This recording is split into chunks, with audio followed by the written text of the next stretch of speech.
سلام، چطوری بچه ها؟ محمد شالی هستم. خیلی خوش اومدیم به جلسه 29 از پکیج آنریل انجین 5. بریم سراغ آموزش. قبلش لایک و کامنت و سابسکرایب چنل یادتون نره. برو بریم.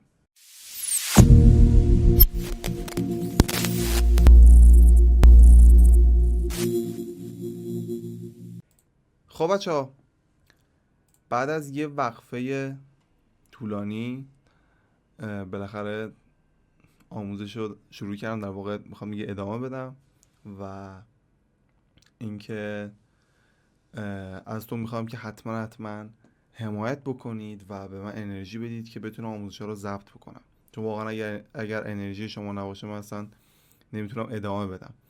و اینکه خیلی خوشحالم که دوباره آموزش‌ها رو شروع کردم و قراره دیگه از این به بعد بهتر کنیم. خب بچه‌ها، جلسات پیش ما در مورد کلا آنریل توضیح دادیم و از محیط کاربری آنریل با هم دیگه شروع کردیم.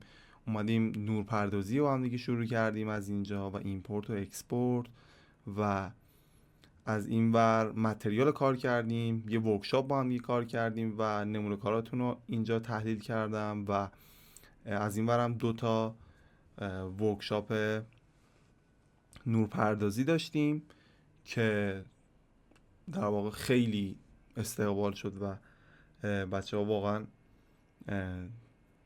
به من پیام میدادن. من اصلا خیلی حال میکردم از اینکه به دردشون خورده و تونستن استفاده بکنن. این جلسه قرار در مورد لندسکیپ صحبت بکنیم و ببینیم چجوری میتونیم لندسکیپ درست بکنیم.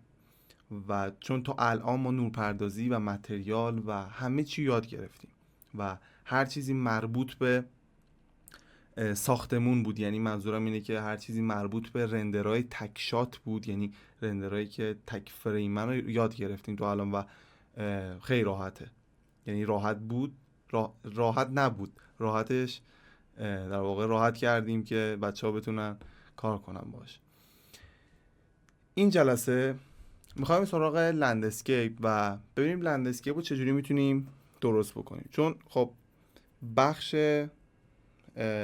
خیلی زیادی از کارمون برمیگره به لندسکیپ. ما ساختمون رو هیچ موقع توی یه زمین خالی نمیذاریم که و 100% بهش یه سری اجزا اضافه میکنیم و میایم داخل کار و ازش استفاده میکنیم. و حالا اون اجزا، یکی از اون اجزایی که خیلی مهمه خود بیس کاره، یعنی اینکه ما درخت رو هوا نمیتونیم بذاریم 100% روی یه تپه‌ای، روی خاکی، روی یه فلاور باکس یا یه جای طراحی شده قرار بذاریم دیگه. و همه این آبجکت ها همشون روی یه لندسکیپ قرار میگیرن. من یه اینجا پروژه باز میکنم، یه پروژه معماری خیلی ساده، و اینکه ما مثلا چمن میخوایم بذاریم، خب روی یه سطحی میذاریم دیگه. الان ما میخوایم اون سطح رو بیایم درست بکنیم و اون سطح رو بیایم ازش استفاده بکنیم که بتونیم تو کارمون یه پسی بلندی داشته باشیم، یه طبیعی بشه کار دیگه. میدونی چی میگم؟ مثلا یه سطح اینجوری صاف نباشه، همینجوری ساختمون رو مثلا برداریم اینجوری بذاریم وسطش. خب هستش اینجوری ساختمون، حالا میتونه لندسکیپ روی یه خیابون باشه یا چیزای دیگه. بالاخره اون بیس کار مهمه. این بیسی که الان اینجا داریم این به درد ما نمیخوره. حالا من حذفش میکنم، اینو حذفش میکنم. بریم بچه‌ها، ما اگر بخوایم، بذارید من این مکعب رو بذارم باشه، بذار بزرگ کنم. ما فرض میگیریم که این یه ساختمونه.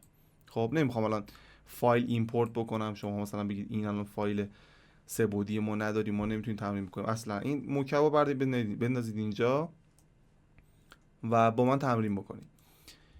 ببین بچه‌ها، داخل حالا نرم افزارهای دیگه ما میمدیم یه پلی میکشیدیم، یا داخل خود حالا لومیون، حالا بچه‌ای که لومیون کار کردن، خودش یه صفحه داره، یعنی خودش یه زمین داره. ما صفحه رو دیگه نمیسازیم، رو اون زمین میایم پسی بلندی ها رو درست میکنیم. حالا تو آنریل اینجوریه که ما میایم اون زمین رو میسازیم و درستش میکنیم، چون آنریل همش هواست، یعنی فضا بازه، شما برید پایین رو بگیرید برید تا ته، بالا رو همینطور بگیرید برید تا ته، یعنی هیچ جای یعنی عین انگار رفتی داخل فضا. اینجوریه. شما باید همه چی خودتون طبق پروژهتون و این حالا اون گیزمویی که حالا این وسط است و صفر صفر کاره در بیارید. حالا زیاد صحبت نکنیم، بریم سراغ این که ببینید چی میتونیم بسازیم.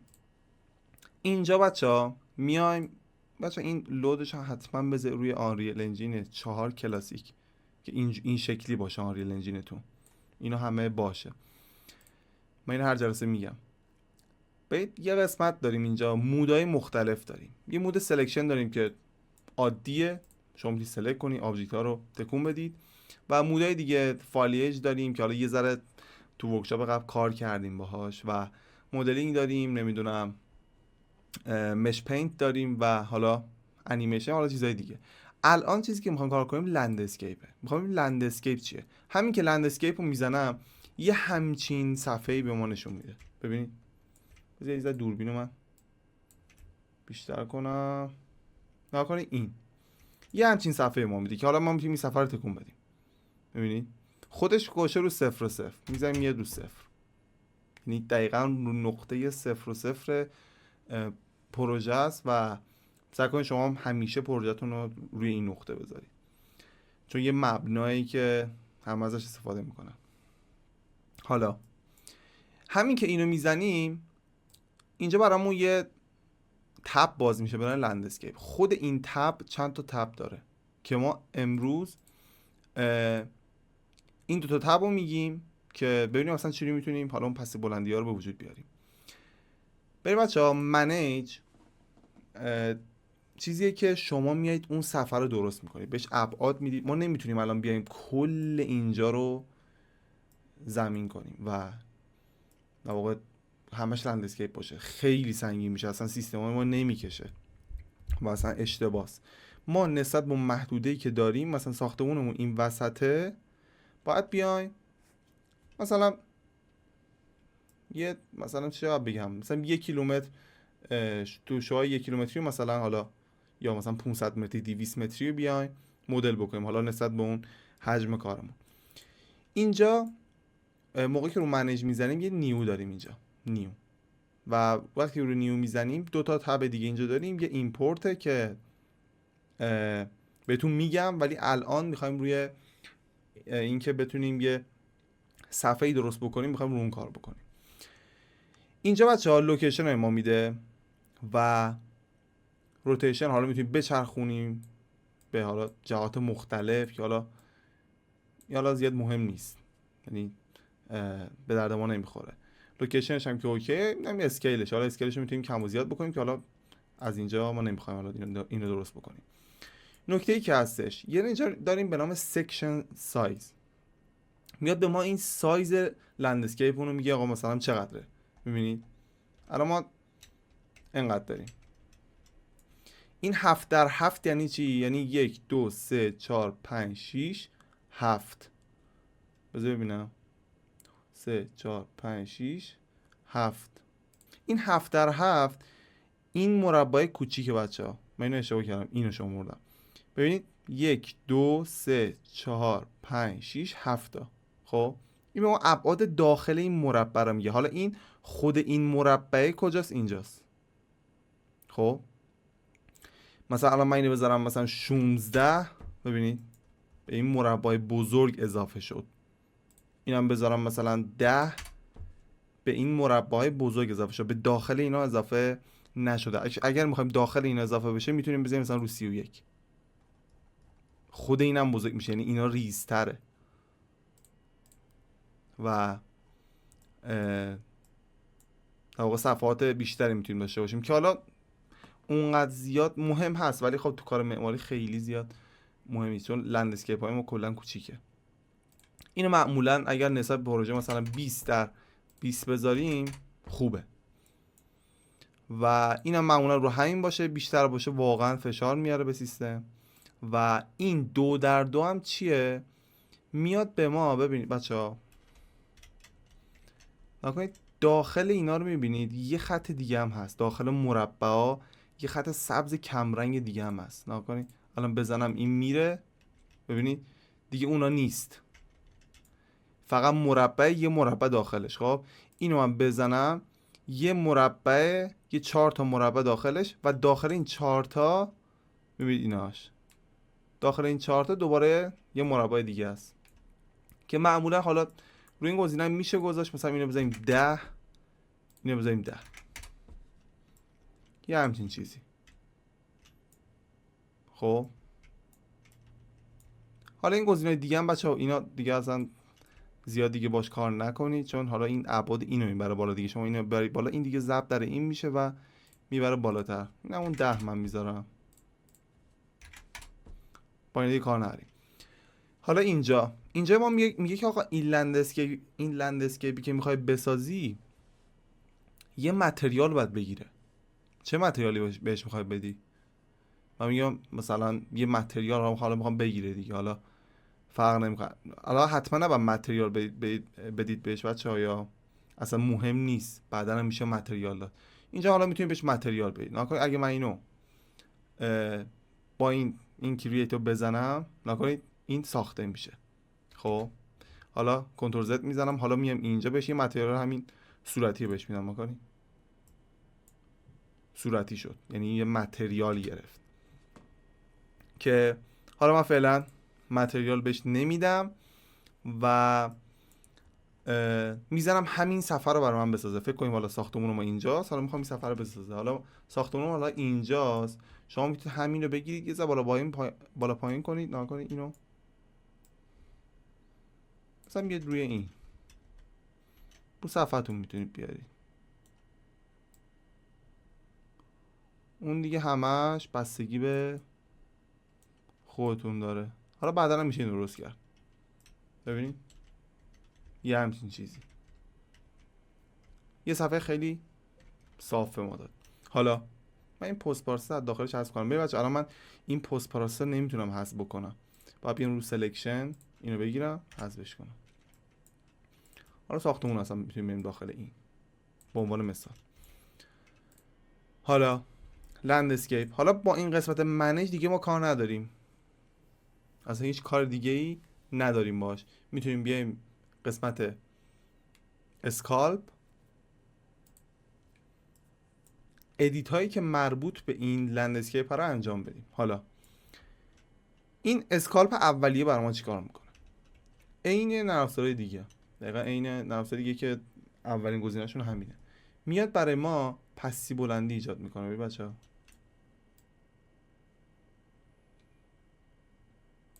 همین کارش همینه.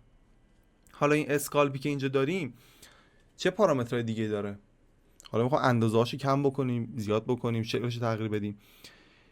اینجا خب برایت سایز داره، یعنی سایزشو میتونیم کم و زیاد بکنیم. نکنید الان اینجا منو بیام اینجا نکنید، ببینید بزرگ کوچیک میشه و فالافش اون وسطی است. نکنید میتونیم کم و زیاد بکنیم که مثلا اگه هرچی نزدیک به اینجا باشه اون وسطی بیشتر ارتفاع ما میده، هرچی این کمتر باشه فضایی که میاره بالا بیشتره.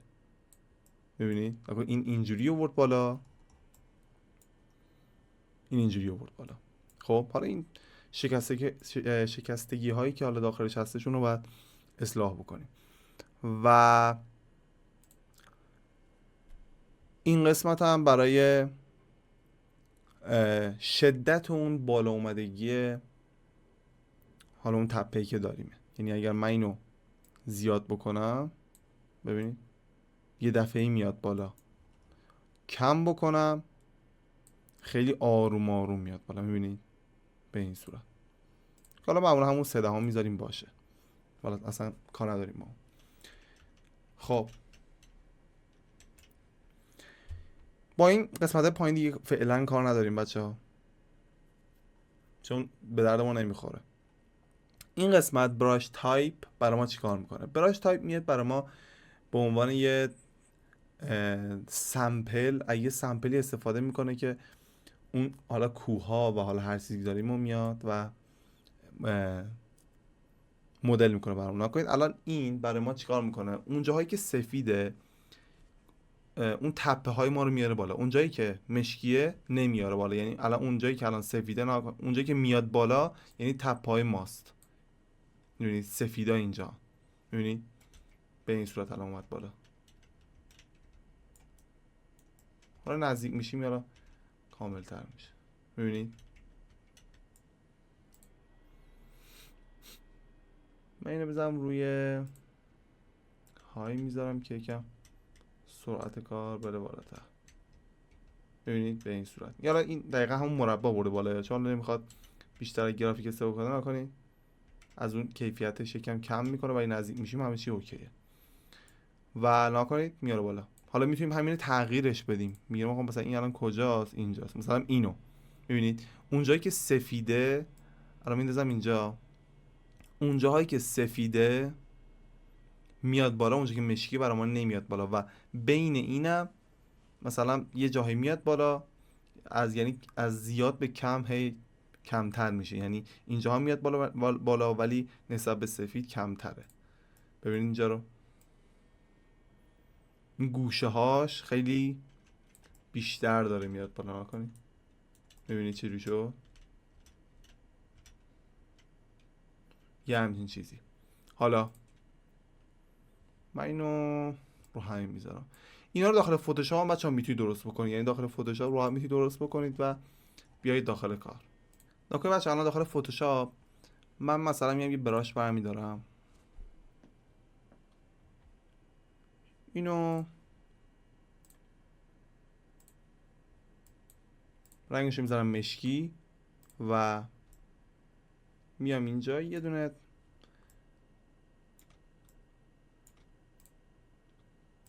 همینجوری چند تا اینجوری سفید درست میکنم. میبینی؟ حالا بذار من یکشه بزرگتر بیاد اینجا، یه دونم اینجا، یه دونم اینجا. حالا نمیخوام اونقدر زیاد بشه، اینجوری عالیه. حالا اینو سیوش میکنم. حالا اینو اینجا داریم الان ما، میبینه برمیدارم میبرم داخل آنریل میندازم اینجا.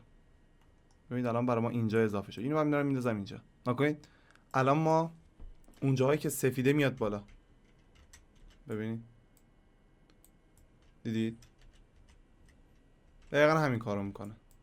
حالا میتونیم همینجوری بگیم. نکنید چقدر با یه حرکت ساده خیلی راحت میتونیم یه همچین تپایی و یه پستی بلندیایی درست بکنیم که بتونیم ازش استفاده بکنیم. میبینید خیلی چیز باحالیش. حالا من اینا رو یکم بیشترش میکنم، شدتشو.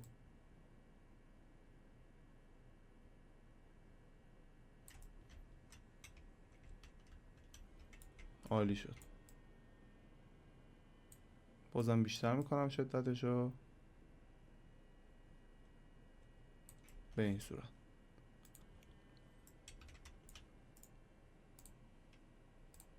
اوکی. خب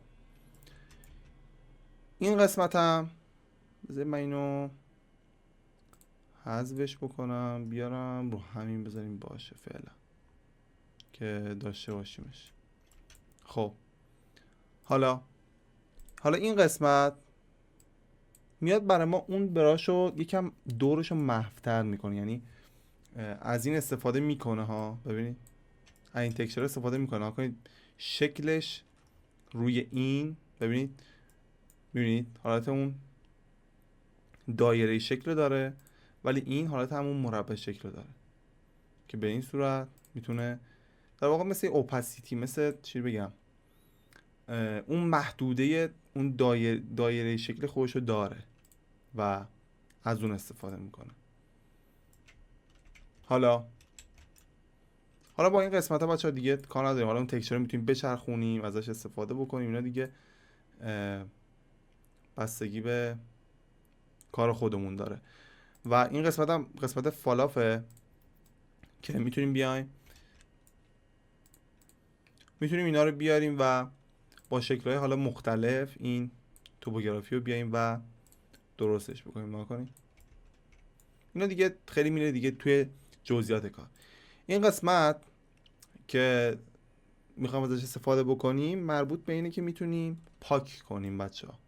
چیزایی که داریم رو نکنید همه رو پاک میکنه، یعنی زمین رو برمیگردونه روی حالت اولش و ببینید روی این حالت ها، روی حالت های مختلف از این میتونیم استفاده بکنیم و بریم داخل کار. حالا دقیقا هم مثل همونه، شدتشو میتونیم کنترل بکنیم، سایزشو و فالافشو دیگه. حالا اینا رو من زیاد توضیح نمیدم. قسمت بعدی اسموس دیگه همتون فکر کنم بدونید حالت نرم کردن اون حالا توی مدل سازی استفاده میشه، تو لندسکیپ نکنید یکم نرم میکنه این حالت تیز بودن این بالا رو میبینید، یکم این نکنید میبره پایین تر، یکم نرمش میکنه همه چیو که اینقدر تیز نباشه کار و از حالت یکم زمخت بودنش نکنید در میاره اینو.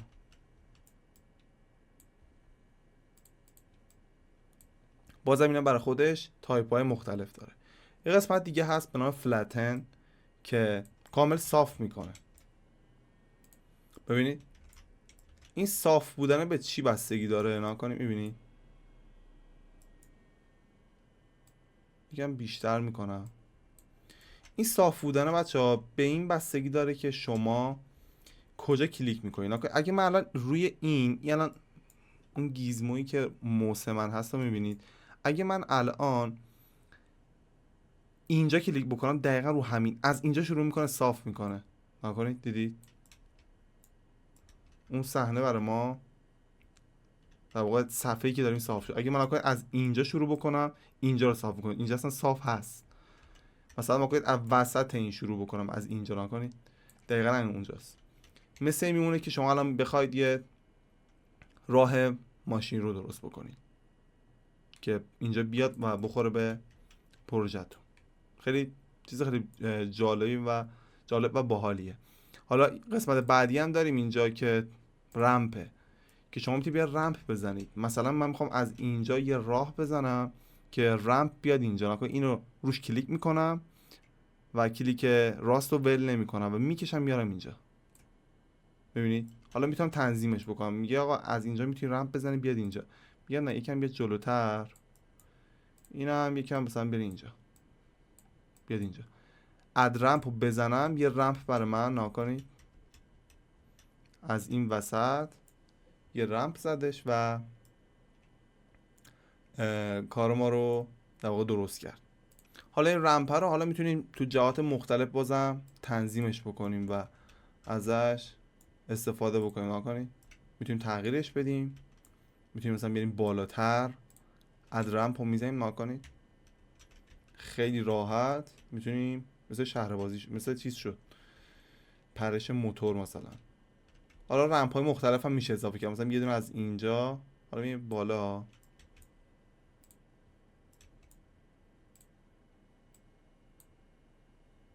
مثلا اینجا، ببینید خیلی گزینه خوبیه. حالا یه بار برید روی این و دوباره بیا رو رمپ، حالا یکی دیگه میتونید اضافه بکنید نکنید یه رو میگم از اینجا مثلا بزن به اینجا اد رمپ. ببینید خودش که اون راه صاف و نکنید قشنگ صاف برای ما اینو درست میکنه و کلا اصلا ابزار خیلی خوبیه. و همین بچه ها اینا حالا گزینه دیگه اینجا داریم، بقیه چیزا دیگه تکراریه. مثلا این گزینه باحالیه، میاد صفحات مثلا صفحات رو نکنید اینجا الان یه صفحه داریم خیلی سریع رفته بالا و صاف شده، اینجا میتونید نکنید یه حالت شیب میدیم بهش، یعنی این دوتا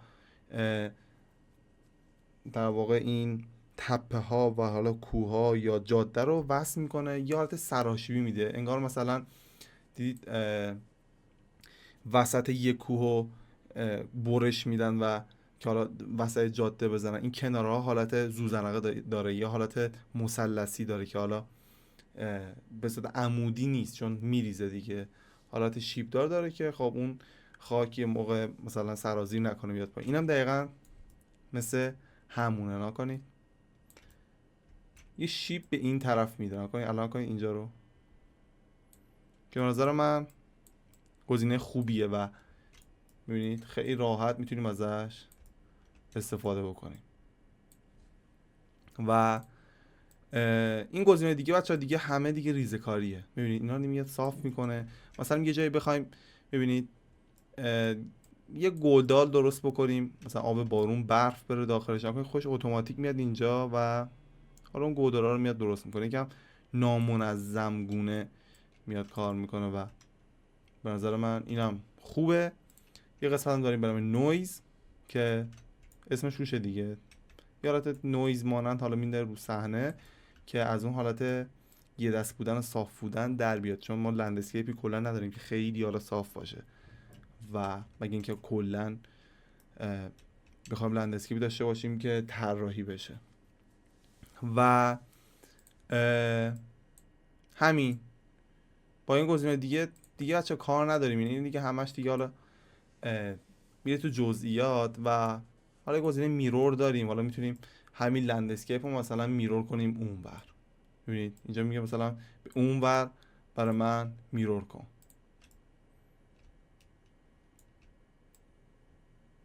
ببینید